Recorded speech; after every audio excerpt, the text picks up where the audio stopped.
우리 인생은 한편의 소설과도 같은 것 같아요. 그렇죠? 인생을 살면서 갑작스럽게 만난 일들을 통해서 삶의 모습이 바뀌게 되기도 하고, 또 생각했던 인생의 목표들이 어떤 일들을 통해 또 바뀌어지기도 하죠. 그리고 또 어떤 사람과의 만남을 통해서 어떤 영향을 끼치기도 하고요. 어떤 사람을 만나서 또 어떤 영향을 또 받기도 합니다. 그리고 우리 인생이 보면 바로 앞을 내다볼 수 없는 그런 어떤 하나의 소설과 같은 그런 모습 같다라는 생각을 해봐요. 그렇다면 이 소설의 작가는 누구여야 할까요? 작가가 우리 본인이 되게 될 때 문제가 생기는 거죠. 그렇죠? 내 인생을 내가 써 내려갈 때 문제가 생기는 거죠. 작가는 분명 하나님이어야 해요. 그래야 우리 인생이 제대로 써 내려져 가겠죠.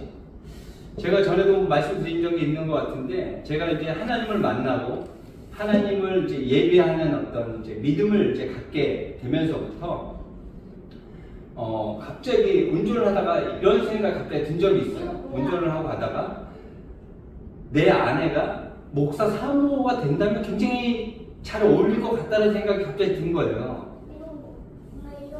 제 아내가 목사 사모가 되면 굉장히 목사 사모로서의 역할을 잘하지 않을까? 갑자기 그런 생각이 드는 거예요. 굉장히 목사 사모로서의 모습과 굉장히 잘 맞을 것 같다는 생각이 갑자기 들어요.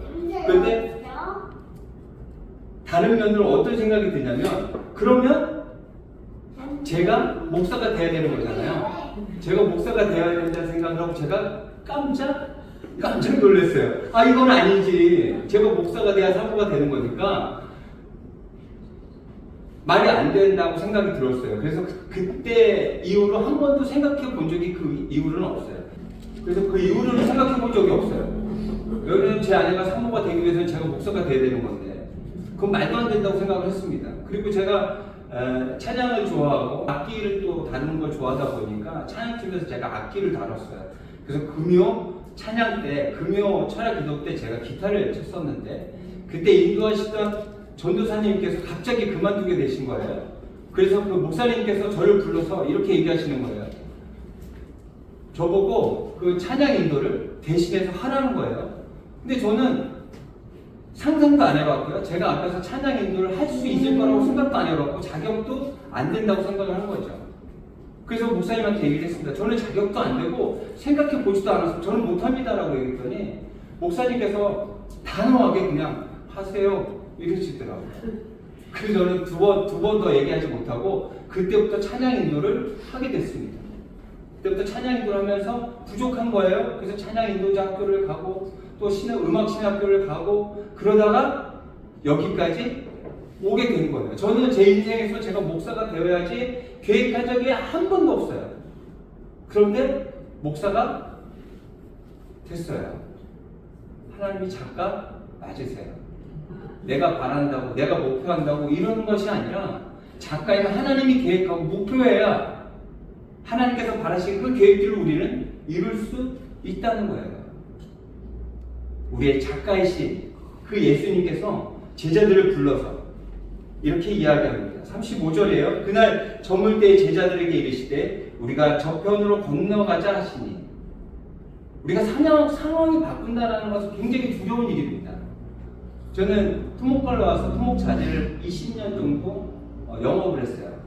그래서 저는 그 일이 아니면 어떠한 일도 저는 할 수 없을 거라고 생각했고, 그 일을 저는 제일 잘하기 때문에 평생 그 일만 해야 된다고 생각을 했어요. 그러다가 제가 공부를 하게 되고, 그러면서 목회를 하게 되고, 그러면서 또 기타 레슨도 하고, 그러다가 또 지금은 인테리어 필름이라는 노동일도 지금 하고 있습니다. 여러 가지 일들을 통해서 저는 더 많은 사람들을 만나고 삶에 대한 더 깊은 것들을 깨닫게 되는 그런 기회였다고 저는 생각을 해요. 하지만 상황이 바뀌고 환경이 바뀐다는 것은 굉장히 두려운 일입니다. 하지만 예수님께서 제자들에게 가자고 하니까 이들이 따라 나서요. 36절입니다. 그들이 무리를 떠나 예수를 배에 계신 그대로 모시고 가매 다른 배들도 함께 하더니, 상황이 바뀌고 환경이 바뀌는 두려움이 있더라도 예수님께서 하자고 하시니까 지금 예수님께서 가자고 하신 그 길로 나아가는 제자들의 모습이 있어요. 우리들에게도 하나님께서 이런 이야기를 하실 때가 있어요. 너 지금 너 굉장히 편안하고 좋지만 좀 어려운 길로도 가야 돼. 내가 계획한 길이야. 함께 가자고 했을 때 당연히 따라 나서는 우리의 믿음이 돼야 될 줄로 믿습니다. 그런데 어떤 일들이 벌어지냐면 그렇게 따라 나섰어요. 그래서 예수님과 함께 동행합니다. 어떤 일이 벌어지냐면 37절입니다. 큰 강풍이 일어나면 물결이 배에 부딪혀 들어와 배에 가득하게 되었더라. 잔잔했던 바다가 갑자기 풍이 일어나기 시작합니다. 그리고 물결이 너무 세다 보니까 그 물들이 배에 가득 차게 돼요. 어떻게 됐을까요? 그때 어떤 마음이 들었을까요? 내가 예수님을 따랐지만 예수님과 함께하지만 그 강풍을 보고 배에 물이 차는 그 모습을 보며 두려워하는 마음이 없었을까요? 두려운 마음이 들겠죠. 그래서 제자들이 어떻게 하냐면 38절입니다. 예수께서는 고물에서 베개를 메고 주무시더니 제자들이 깨우는 거죠. 깨우며 이르되 선생님이 우리가 죽게 된 것을 돌보지 아니하시나이까 하니 이제 두려워요. 본인이 해결할 수 없을 거라고 생각합니다. 그 예수님은 막 깨워요. 지금 이들이 얼마나 두려워하는지 상상이 되시죠? 제가 두려움 때문에 모든 것을 잃었던 한 여자의 이야기를 들려드리겠습니다. 제가 주중에 일이 없었습니다. 그래서 1박 2일로 세미나도 다녀왔어요. 예전에 이제 일이 많을 때는 생각하지도 못했던 일이 없어서 걱정스럽다고 생각했는데 일이 없다 보니 생각하지 못한 놀라운 일들을 하게 되는 거예요. 또 그 세미나에 가서 정말 많은 것들을 생각해 보게 됐습니다. 세미나가 끝나고 아침 일찍 오게 됐어요. 그래서 오후에는 여러 군데 견적을 좀 봐야 될 상황이 있어서 오후에는 나가야 되는데 시간이 잠깐 텀이 있는 거예요. 그래서 아무 생각 없이 영화를 한 편 어떻게 보게 됐습니다. 근데 제목이 뭐냐면 더 리더, 책을 읽어주는 남자라는 영화예요. 이 영화가 아마 제 인생에 굉장히 어떤 손꼽을 영화가 되지 않을까 싶어요. 굉장히 감명 깊게 봤고요. 많은 생각을 하게 됐습니다. 어떤 내용이냐면 이런 내용이에요. 학생이에요. 저희 나라로 따지면 고등학교 한 1, 2학년 정도 됐을까요? 그런 친구가, 그런 남자 주인공이 차를 타고 가다가 갑자기 막 열이 나고 구토가 일어나는 거예요. 이제 아픈 거죠. 그래서 내렸어요.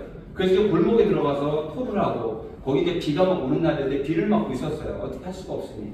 근데 그때 여자 주인공이 그곳을 지나가죠. 그곳이 그 여자 주인공의 집 앞이었어요. 근데 그 여자 주인공이 누구냐면 그 타이타닉의 여자 주인공이 있죠. 그 친구가 나와서 주인공이에요. 근데 그 여자 주인공이 그 친구가 토해는 곳을 물을 갖고 와서 다 치우고 그리고 그 친구를 이렇게 보살피면서 그 친구를 집까지 데려다 줍니다. 그리고 그 친구는 이제 집에 들어가서 봤더니 아픈 거예요. 그래서 2달인가 3달 동안 집에 이제 누워 있습니다. 그리고 이제 병이 다 났어요. 그리고 이제 그 여자 주인공에게 고마움을 표하기 위해서 여자친구 그 집으로 찾아갑니다. 찾아가서 어떻게 되냐면 나이 차이가 많이 나거든요. 여자하고 남자하고. 그런데 둘이 사랑에 빠지게 됩니다. 그리고 둘이 사랑을 합니다. 사랑을 하는데 이 여자가 남자에게 부탁하는 게 있어요. 뭐냐면 책을 읽어달라고 해요. 그래서 그 남자가 책을 읽어줍니다. 처음에는 교과서를 읽어주다가 일부러 또 다른 책들을 읽어주기 위해서 유명한 그런 책들을 찾아다가 읽어주기 시작합니다. 그리고 처음에는 그냥 읽어주다가 이제는 그 안에만 감정을 넣어가지고 굉장히 재미있게 책을 읽어주죠. 그 여자는 그 책을 읽는 그 기쁨이 굉장히 컸던 모양이에요.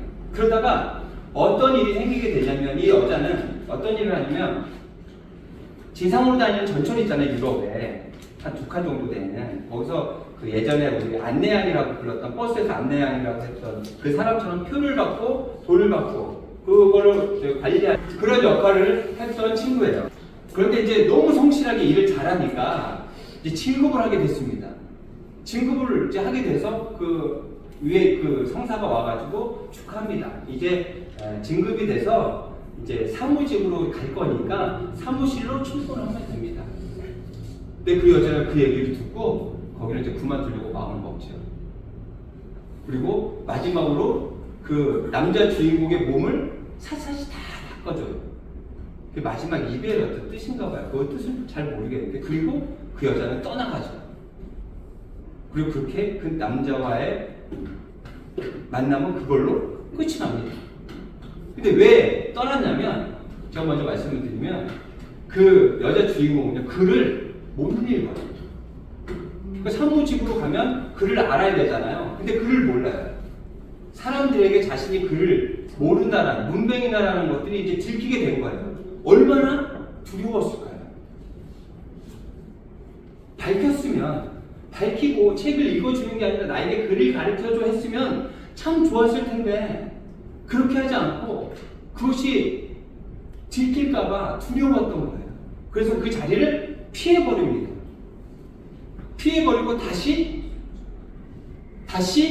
주인공들이 다시 만나게 되는데, 어디서 만나냐면, 이 남자는 이제 대학을 갔는데 법대에 가서 법을 공부하게 돼요. 그러다가 이제 재판을 이제 그 수업 시간에 재판을 이제 경청하는 게 봐야 되는 이제 그런 수업 시간이 있어서 갔는데, 그곳에 그 여자가 재판을 받고 있는 거예요.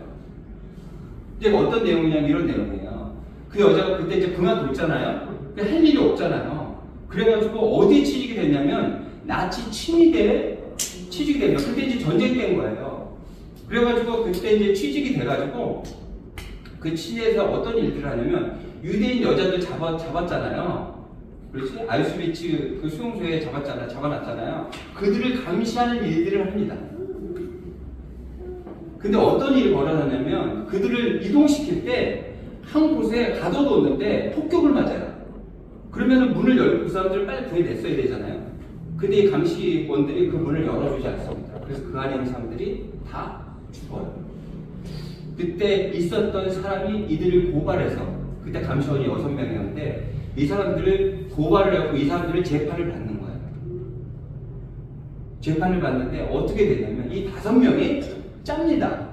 짜고 이 여자가 자신들에게 지시를 했기 때문에 자신들은 어쩔 수 없었다라고 얘기해요. 근데 그건 거짓말이거든요. 그리고 이 여자가 사인을 하지도 않았는데, 이 여자가 사인한 서류를 가지고 만들어가지고 와서 이게 이 여자가 사인을 한 거고, 이 여자가 지시를 했기 때문에 우리는 안 할 수가 없었다. 그래서 할 수밖에 없었다라고 얘기해요.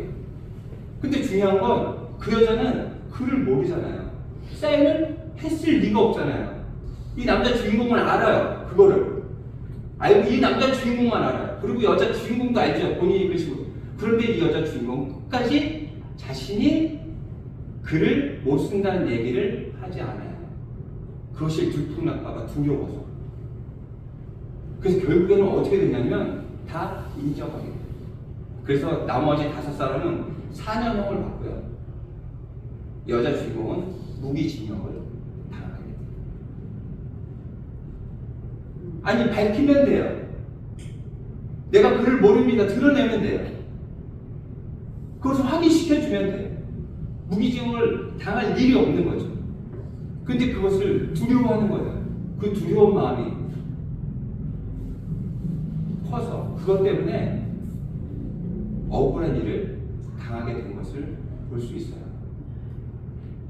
지금 제자들도 예수님이 떠나자고 해서 떠났어요. 예수님께서 함께 있어요. 그런데도 불구하고 그런 놀라운 일들이 벌어지는 거예요. 두려워요. 예수님을 깨웠어요. 그리고 예수님께서 어떻게 하시냐면 이렇게 하십니다. 39절이에요. 예수께서 깨어 바람을 꾸짖으시며 바다들어 이르시되 잠잠하라 고요하라 하시니 바람이 그치고 아주 잔잔하여지더라. 예수님께서 잔잔하여져라 그랬더니 잔잔하여져. 예수님 입장에서는 이 일이 아무 일도 아니었던 거예요. 하지만 제자들 입장, 우리들 입장에서는 놀라운 일인 거죠. 정말 두려움에 떨 수밖에 없는 그런 일들인 거예요. 그러면서 예수님께서 제자들에게 이렇게 이야기하십니다. 40절입니다. 이에 제자들에게 이르시되 어찌하여 이렇게 무서워하느냐 너희가 어찌 믿음이 없느냐 하시니, 핀잔을 하시는 거죠. 그 예수님께서 어떤 마음이었을 것 같아요? 야, 잘 자고 있는데 왜 깨워? 라고 하신 이야기일까요? 아니겠죠. 왜 두려워해? 내가 너희들 옆에 있는데 왜 두려워하느냐? 두려워하고 왜 볼 것을 제대로 못 봐? 라고 지금 이야기하고 있어요. 저도 이제 나이를 먹다 보니 몸에 신호가 옵니다. 한 번씩 이렇게 신호가 오면 겁이 나요. 혹시 나쁜 일이 일어나는 건 아닌가 하는 그런 두려움이 마음속에 있습니다. 그리고 시간이 지나도 그 신호가, 그 통증이 계속해서 오게 되면 그 걱정 때문에 병원에 가게 되죠. 그래서 병원에 가서 진료를 받게 돼요. 검사를 하죠. 근데 검사했을 때 아무 이상이 없다는 얘기를 듣잖아요. 그리고 며칠 있으면 그 통증이 사라져, 없어져 버려요. 두려움 때문에 그 통증이 아마 더 크게 느껴지지 않았을까 하는 생각을 해봐요. 두려움이 이렇게 생각하지 않아도 될 것까지 생각하게 만드는 것. 그 두려움이 우리의 눈을 가리고 우리의 귀를 가리고 우리가 앞을 제대로 바라보지 못하게 하는 그런 역할을 하고 있는 것은 아닌가 하는 생각을 해봅니다. 하나님께서는 우리와 함께 하셔요. 우리가 두려워할 일들이 있죠. 하지만 두려워할 필요가 없는 그 이유는 하나님께서 나와 함께 하시고 나의 모든 것들을 주장하시기 때문에 하나님께서 더 좋은 길로 그 문제들을 해결하실 거다라는 그 믿음이 우리에게 있기 때문에 두려워할 필요가 없다라는 거예요. 그리고 41절입니다. 그들이 심히 두려워하여 서로 말하되 그가 누구에게 바람과 바다도 순종하는가 하였더라. 얼마나 놀랐을까요? 이들은 예수님이 어떤 분인지 지금 정확히 모를 때예요. 예수님이 크신 분이고 성자이실 것 같아서 그렇게 따라다닙니다. 예수님께서 본인들이 원하는 것들을 이루어 줄 거라는 그 믿음이 있었기 때문에 따라다녀요. 그런데 예수님의 모습을 보니 본인들이 상상했던 것보다 훨씬 더 큰 분이에요. 이렇게 놀라운 분이에요. 그분이 우리의 하나님이에요. 그런데 초자연적인 일들을, 우리가 상상할 수 없는 일들을 이루시는 그 예수님이 큰 분이다 라고 얘기할 수 있지만 더 큰 분이라고 우리가 생각할 수 있는 그 이유는 이런 큰 분이 우리를 위해서 십자가에 죽으시고 우리에게 모든 것들을 다 내어 주셨다는 거예요. 그게 더 놀랍지 않습니까? 그게 더 대단하지 않아요? 초자연적인 우리가 상상할 수 없는 일들을 이루시지만 그것보다도 본인은 하나님인데도 불구하고 인간의 모습으로 이 땅에 오셔서 우리에게 모든 것들을 내어주시고 우리의 죄를 해결하신 그 예수님이 얼마나 놀라운 분이십니까? 그 분이 우리의 하나님이시고 우리의 아버지이신 거예요. 그래서 이 땅의 삶을 살아가며 우리가 두려워하지 말아야 될 그 이유는 그분이 우리의 하나님 아버지이기 때문에요. 그리고 두려워한다고 해서 문제를 해결할 수 없어요. 오늘 제목이 그겁니다. 두려움으로 문제를 해결할 수 없습니다. 두려워한다고 해서 절대 해결되지 않아요. 두려워하고 좌절할 게 아니라 하나님을 바라보고 하나님께서 해결하실 것을 믿고 믿음으로 나가는 우리가 되어야 한다는 거예요. 우리가 처음에 함께 찬양했던 그 마지막 곡 한번 제가 가서 한번 읽어볼까요? 어려운 일 당할 때 나의 믿음 적으나, 우리의 믿음이 있다가도 어려운 일들을 당하면 믿음이 더 적어질 때가 있어요. 할 수 있을까? 이겨낼 수 있을까? 하지만 우리에게 무엇이 필요하냐면 의지하는 내 주를 더욱 의지해야 합니다. 그리고 세월이 지나갈수록 우리 살아왔던 그 경험 때문에 내 자신을 더 의지하고 믿고 살아가야 할 것 같은데 살아보니 내 자신 믿을 구석이 별로 없어요. 하나님만을 믿고 의지해야 합니다. 무슨 일을 당해도 예수님을 의지해야 돼요. 왜 그러냐면 그분이 이 땅에 우리 때문에 오셨고 우리가 해결할 수 없는 모든 일들을 다 해결하셨기 때문에 그래요. 두려워 떨며 바라봐야 될 것을 바라보지 못하는 그런 인생이 아니라 두렵고 무섭더라도 주님을 바라보고 주님을 의지하고 그 믿음으로 나가는 우리가 되어서 주님께서 함께 하시는, 그래서 주님께서 계획하시는 함께 이루어가는 우리 삶이 되어야 하겠습니다. 그렇게 살아가시는 다세움 교회 우리 모두 교우들 되시길 바랍니다. 네.